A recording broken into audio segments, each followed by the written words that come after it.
May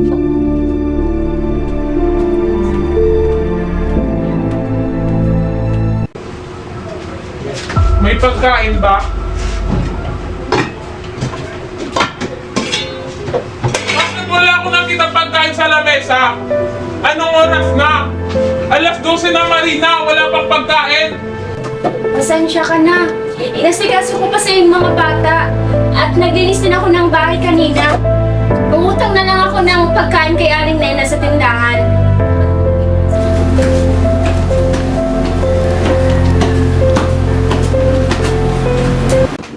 Nakautang na ako ng pagkain kay Aling Nena. Iahanda ko lang ito para makakain na tayo. Aray ko, Kiko! Nasasaktan ako! Di ba sabi ko sa'yo, huwag mong ihalak puti sa antikolor? Tingnan mo kung ano nangyari. Pasensya ka na! Hindi ko sinasadya! Pagod ako! Oo, pagod. Kahit ako pagod na, pero alam ko kung ano nangyayari sa paligid ko. Doon ka na nga, kanina ka pa!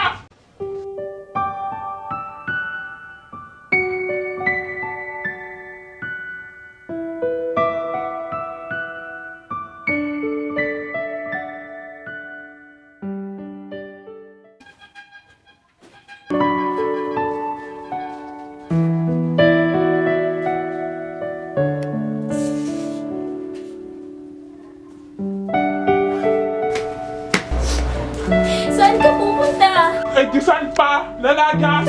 Huwag mo akong iwan, please! Alis na ako sa pagkakalay na to! Huwag mo akong iwan! Huwag mong iwan ang mga bata!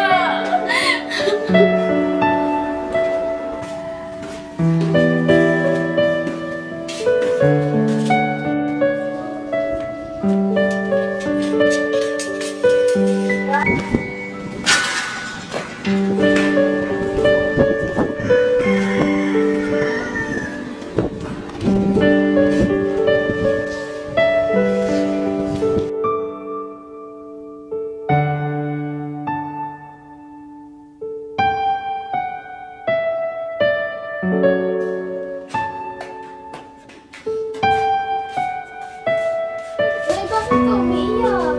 Wala na. Iniwan na tayo. Iniwan na tayo ng tatay niyo.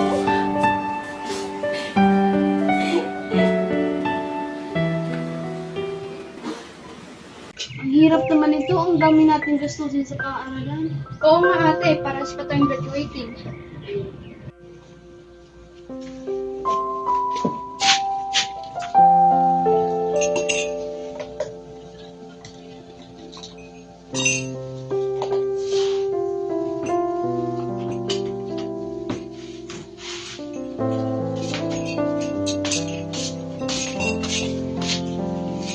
Kasalanan ko ito kung bakit tayo iniwan ng tatay. Alam kong madami kayong bayarin sa paaralan. At tatay niyo lang naman yung may kabayaran ng magtrabaho. Pero wala tayong magagawa, iniwan niya ng tatay. Okay lang yun na. Buti nga umalis na si tatay. Palagi ko palang ito sinasaktan. Tapos maghanap na ako ng trabaho para may pangkustos tayo. Masukan din ako kay Aling Nena para makapagbayad na tayo ng utang.